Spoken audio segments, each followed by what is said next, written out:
Nuevo día acá en el crucero, como de costumbre. Un buen desayuno buffet. Es natural, ese sí. Ninguno es natural. Hemos llegado oficialmente a la isla Isabela, esa que su forma en el mapa es como un caballito de mar. Desembarcaremos en Urbina Bay, donde ocurrió un levantamiento de tierras en 1954 y reveló una franja de tierra oculta bajo el mar.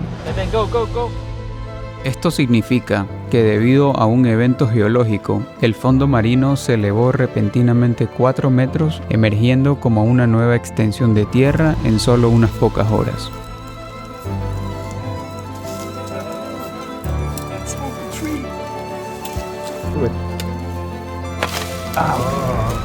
You see?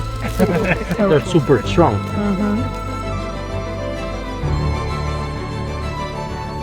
Sí es bueno venir acá con algún tipo de gorra que te proteja de las ramas que hay a los lados. Estos árboles se llaman manzanillo y tienen un fruto venenoso para el ser humano. Y las únicas especies que pueden comer sus frutos son las tortugas y las iguanas terrestres, que tienen una tonalidad amarilla y la cola es más rojiza. Las iguanas terrestres de Galápagos controlan la vegetación al alimentarse de plantas y contribuyen a la dispersión de semillas. Su presencia indica la salud del ecosistema, reflejando el equilibrio ambiental de las islas. Es como un ambiente ideal para estos animales, que tienen un fruto que solo ellos pueden comer. Si llegas a comer uno, se te quemaría el cuerpo por dentro en 40 minutos. Eso hace mucho sentido, porque solo hay estos dos animales acá.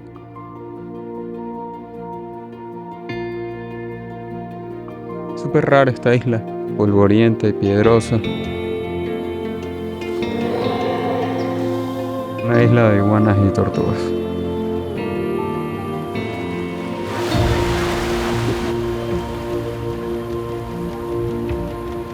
Y ahorita vamos al Festival de Comida Ecuatoriana. Todo lo que haya en el menú hoy va a ser de comida ecuatoriana.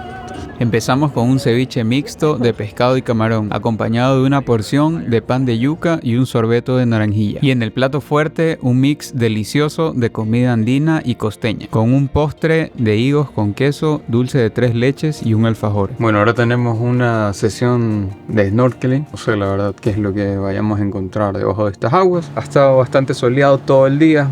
Quiero ver todas estas maravillas que hay por acá.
Estamos camino a Tagus Cove, una ensenada que ha sido refugio de piratas, balleneros y exploradores durante siglos.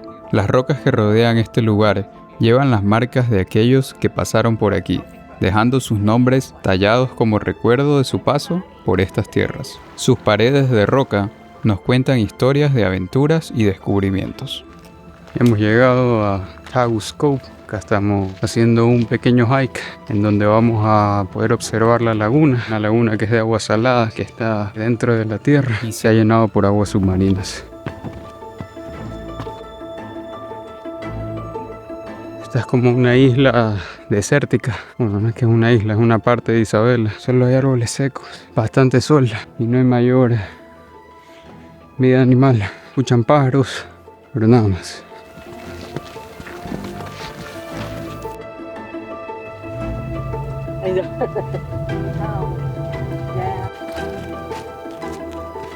Acá abajo tenemos la laguna de Darwin, justo al lado del océano, una vista increíble.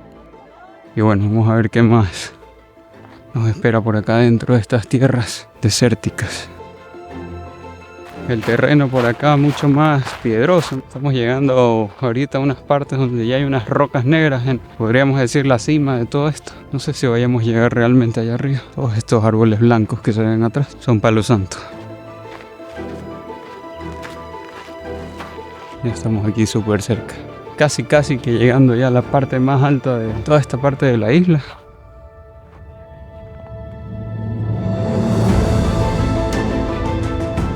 Tagus Cove se encuentra en las laderas del volcán Darwin, uno de los volcanes más grandes y activos de la isla Isabela. Sitio ideal para explorar la geología volcánica de la región, así como la historia natural de Galápagos.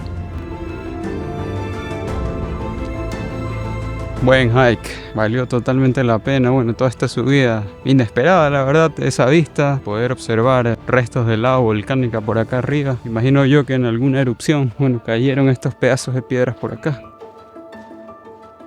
Increíble la vista que nos regala este hike.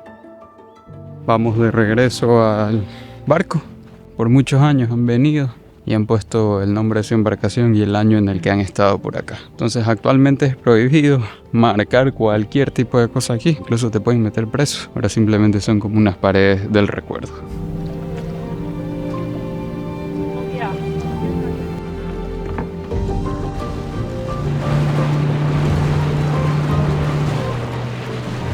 Galápagos nunca deja de maravillar, desde sus paisajes únicos hasta la vida silvestre que habita en ellas. Estos pequeños viajeros son un ejemplo impresionante de adaptación a su entorno. Los únicos pingüinos que viven al norte de la línea ecuatorial. Cada encuentro con ellos es un recordatorio de la increíble biodiversidad que aquí se encuentra.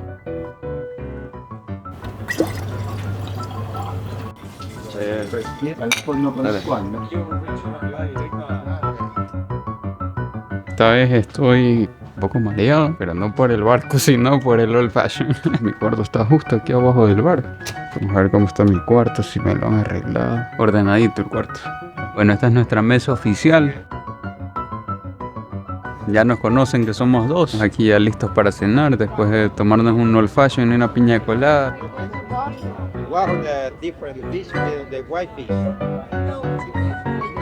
El día de hoy tenemos atún.